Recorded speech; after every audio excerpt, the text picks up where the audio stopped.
Alright, puntahan natin itong si Badcaster Mabsat. Work today is broken. Marcoleta at Jinggoy iiyak dahil sa patama ni Tulfo na malapit na silang makulong sa kasong plunder. Oo nga naman, di ba? Loko-loko naman kasi itong si Erwin Tulfo, Mabsat, talagang paano hindi lang mga loko, hindi naman kasi sumagot lang bastos kasi itong si Marcoleta, no? Kasi tawag nito. Yung ano daw, binastos niya si Risa Ontiveros na wala daw alam kasi hindi siya abogado. Walang alam sa batas. Diyos ko po, Rudy. O, sige. Pakinggan natin to.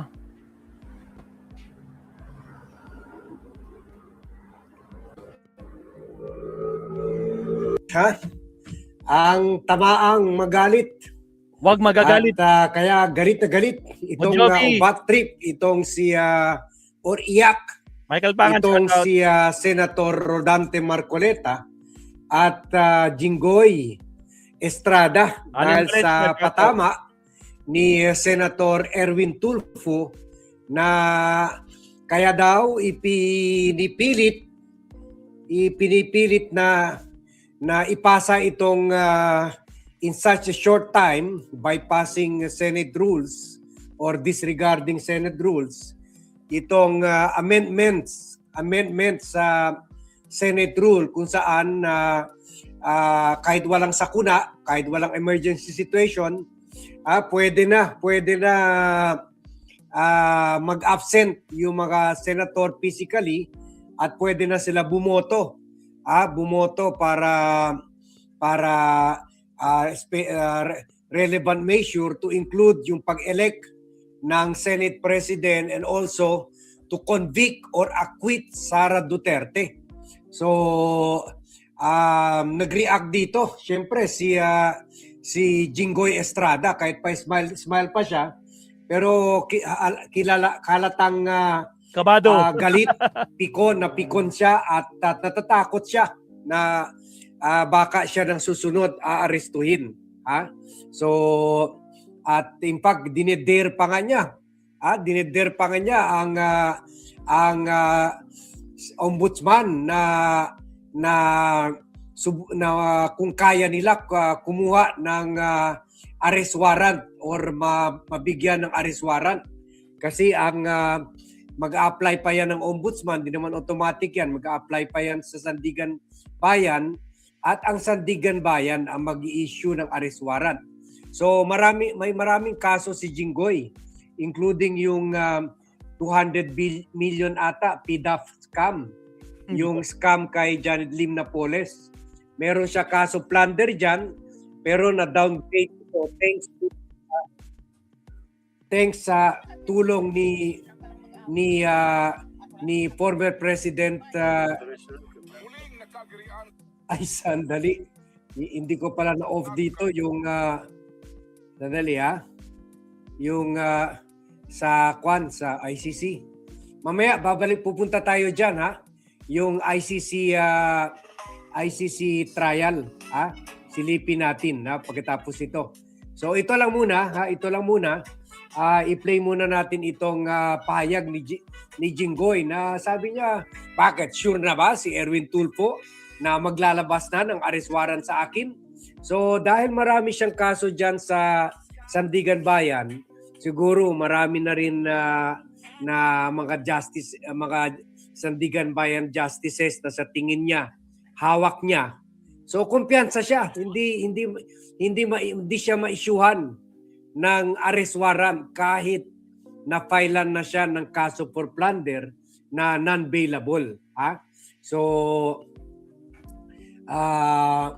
i-play natin itong video kay Jinggoy Estrada. Ng rooster para dahil daw po may mga senador, parang minamadali daw po yung pag-amend ng rooster para dahil daw po may mga senador na makukulong dahil dito sa flood control. Sigurado na ba siya? Meron ba siyang contact sa taas o sa korte? I think that that comment was uncalled for. I don't know why he mentioned that Hindi ko alam kung bakit how he came up to that conclusion. Pero offensive ba para sa Of inyo? course, very offensive. At lumina mo nabanggit ka ng pagkita. Ano? At lumina mo nabanggit mo sa Liverpool. May nangyaring pag-atake ng karakter. Wala naman. Wala naman. How do you feel about Senator Erwin's remarks kanina? As I've mentioned earlier, that statement of his was uncalled for. I don't know if he has contact with the courts. At sigurado na kaming makukulong. Talaga lang ha. Are you favor with Yung Mark patuloy na- Valenta's motion? Yes, of course. Why, sir? Why, sir? Carry forward the motion, sir. Sir, bakit kailangan talakayin na today yung motion? Bakit kailangan ng talakayin today yung motion? Why not?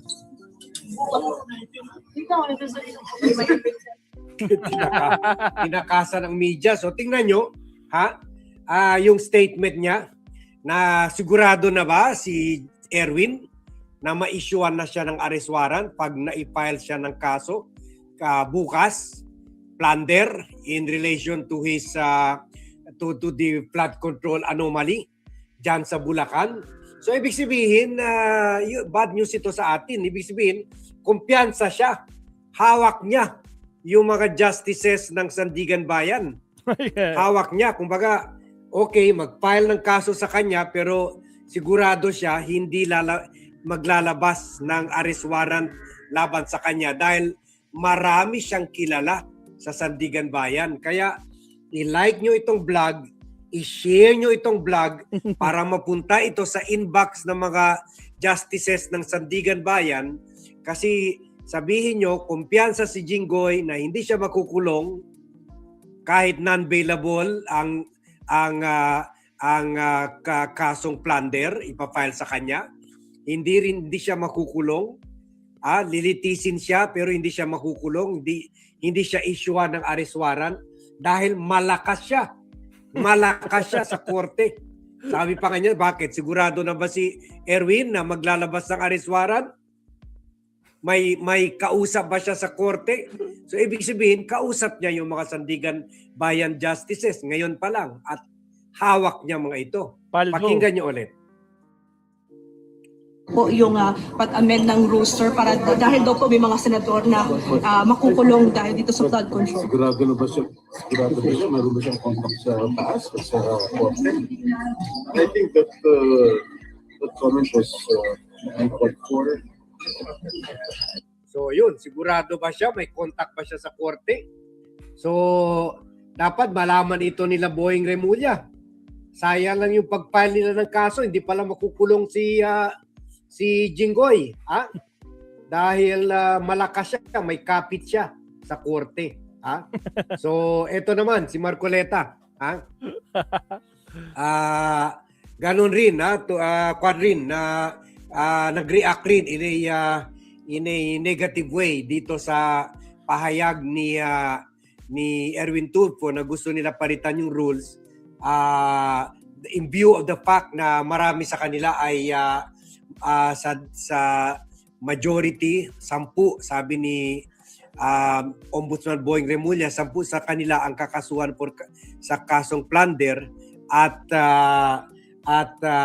makukulong na sila. Kaya kailangan nila i-amend ng rules para makakaboto pa rin sila sa mga pertinent measure to include dito sa impeachment proceedings to clear Sara Duterte sa mga kaso sa articles of impeachment kahit nakakulong na sila. So eto si Marcoleta.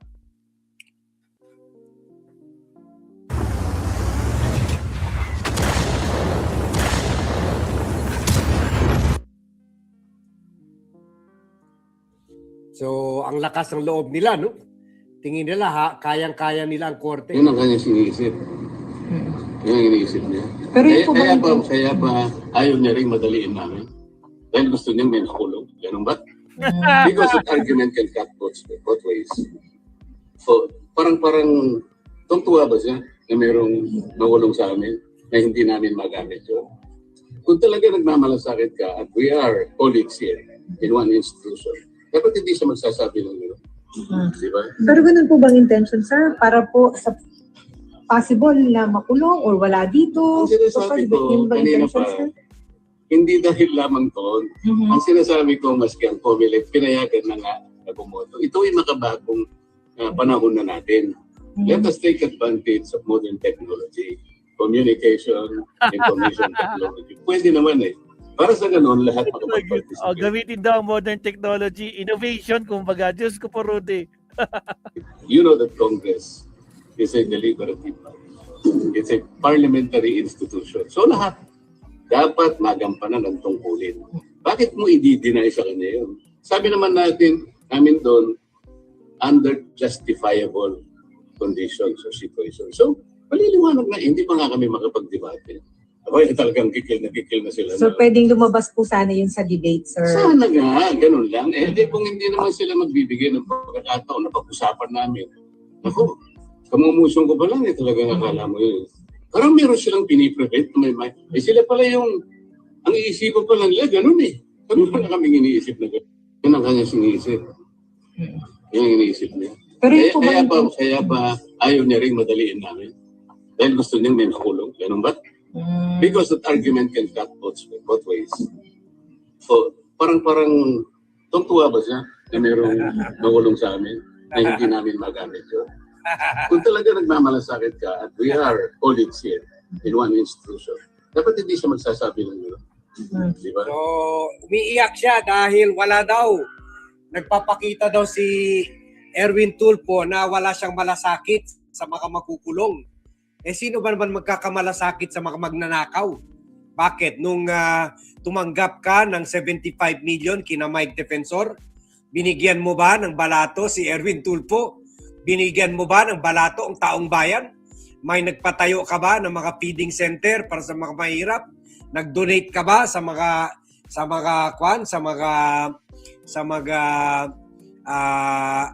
orphanages or institution for the elderly? Wala eh. Ikaw lang man nakinabang sa 75 million. Ngayon, ka pa. Ngayon, kungwari, gusto mo pa paawaan ka ng mga kapwa-senador mo, including si Erwin Tulfo. Sabi niya, parang tuwang-tuwa daw si Erwin na may makukulong sa kanila. So, yun. Yan ang reaksyon nila dito sa, lalo na itong dalawa kasi nakikita nila sila na talaga susunod na makulong. Kaya sila ang nagre-react. Okay? So, at umiiyak dito sa pahayag kahapon ni Erwin Tulfo. Sige, hanggang dito lang muna tayo. Kasi pupunta tayo doon sa The Hague after this dahil meron hearing doon sa kaso ni Duterte.